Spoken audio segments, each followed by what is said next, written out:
भगवान का नाम जपने से, प्रीतिपूर्वक भगवान का स्मरण करने से भगवतीय कर्म बन जाता है। फिर ये तोल मोल नहीं होता है कि तुम्हारे 10 जन्म के पाप ताप हैं कि तुम करोड़ जन्म के तुम्हारे दोष हैं। नहीं नहीं, भगवान नाम कोई कर्म नहीं है, भगवत नाम कोई मजदूरी नहीं है। भगवत नाम एक भगवान को पुकार करने की सुंदर शैली। भगवान को पुकारे और किसी को पुकारते डकैत आ जाए और किसी को पुकारते वो आए चाहे ना आए, डकैत हमें लूट ले। लेकिन जब भगवान नाम पुकारते हैं तो हमें ये 5 डकैत लूट नहीं सकते, काम क्रोध लोभ मोह अहंकार। भगवान नाम पुकारे तो वो लूट नहीं सकते। हम सदियों से लूटे जाते हैं इन्हीं डकैतों से, काम से, क्रोध से, लोभ से, मोह से, अहंकार से। हे प्रभु, हे नाथ, हे नारायण, बचाओ, सतबुद्धि दो। बस आर्त भाव से पुकारो बस। बाकी तो जगत का कितना कुछ बनाओगे, कितना कुछ करोगे, जब शरीर अपना नहीं है तो बाकी अपना बनाया हुआ कब तक रहे। क्या करिए क्या जोड़िए थोड़े जीवन का, छोड़ी छोड़ी सब जात है। लोग बोलते मेरे पक्के पैसे हो गए अभी 7 लाख। मेरे बेटे के नाम 1 लाख था, सही आपकी कृपा से भी 7 लाख हमारे पक्के हो गए। तो 7 लाख नहीं 7 करोड़ पक्का कर ले, क्या हो जाएगा। कच्चा तो कच्चा है, जिसको पक्का मानते वो भी शरीर की नश्वरता के आगे वो भी सब कच्चा है। पक्का तो तुम्हारा आत्म स्वरूप है। हजारों हजारों मौतें आई फिर भी जिसका साथ तुमने नहीं छोड़ा। हजारों हजारों परिस्थितियां बदली फिर भी जिसने तुम्हारा मार्गदर्शन नहीं छोड़ा।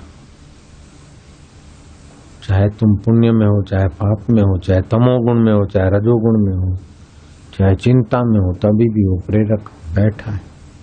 बस उसे पुकार, उसके नाम जपो प्रीतिपूर्वक, उसी में शांत होकर चिंतन करो।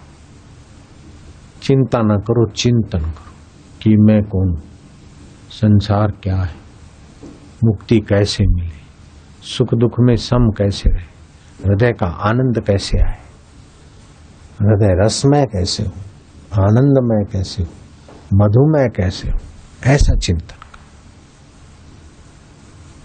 कोई दिक्कत नहीं इसमें और तुम कर पाओगे, तुम कर पाओगे और कोई दिक्कत नहीं। भगवान नाम लेने में क्या दिक्कत है, भगवान को पुकार करने में।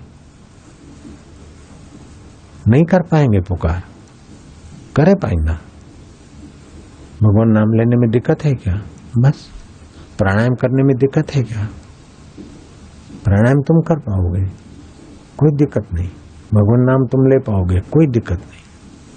फिर देर क्यों करना, ईश्वर की और किताब बार बार पढ़ो। योग वशिष्ठ का प्रथम भाग बार बार पढ़ो, द्वितीय भाग। समय बीता जा रहा है, कल किसने देखी है, कैसे कोई चल पड़े संसार से कोई पता नहीं।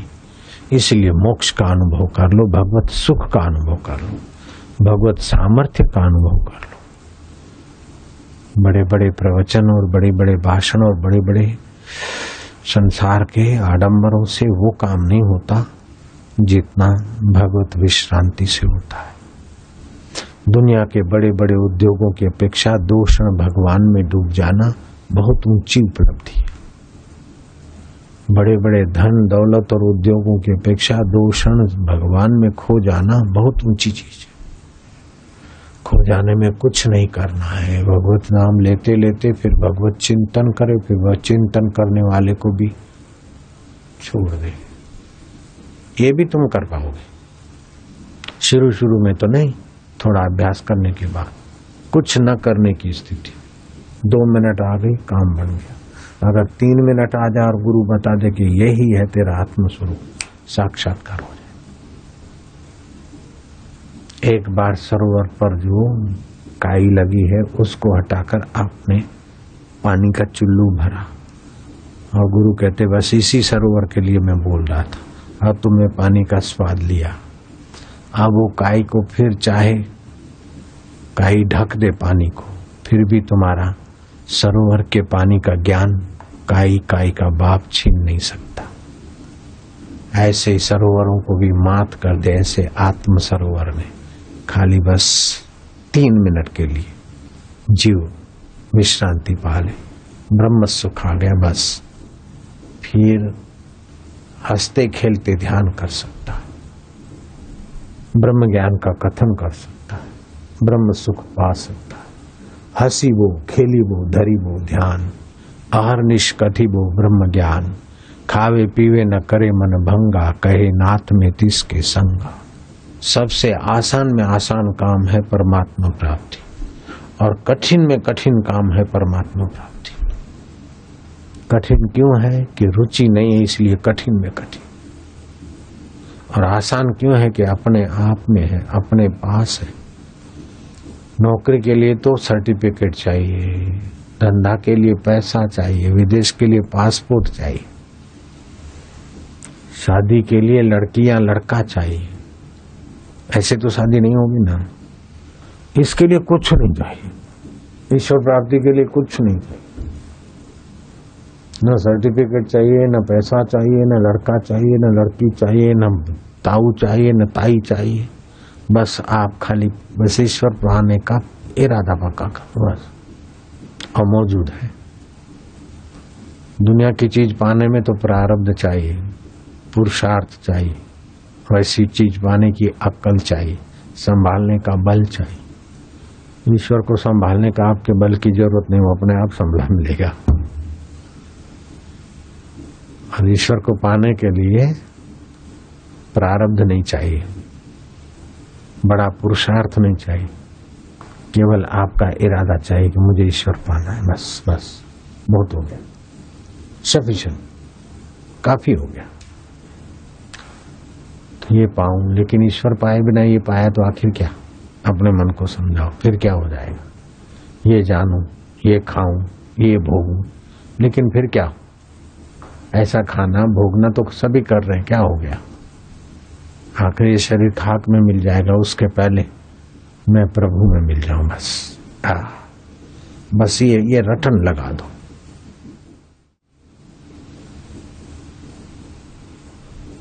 संसार को पाना है तो प्रारब्ध चाहिए, पुरुषार्थ चाहिए, वैसा वातावरण चाहिए,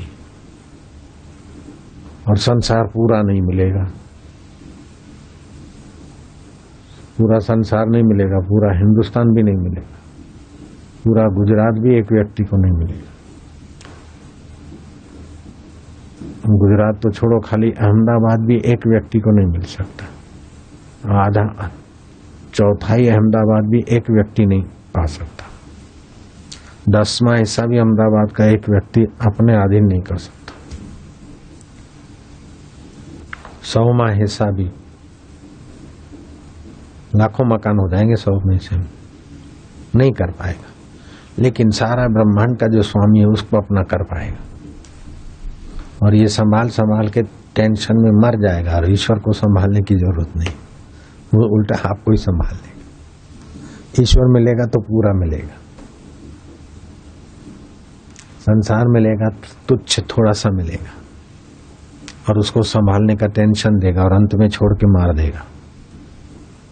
संसार की चीजें जितनी बढ़ेगी इतनी जिम्मेदारी, तनाव और टेंशन बढ़ेगा।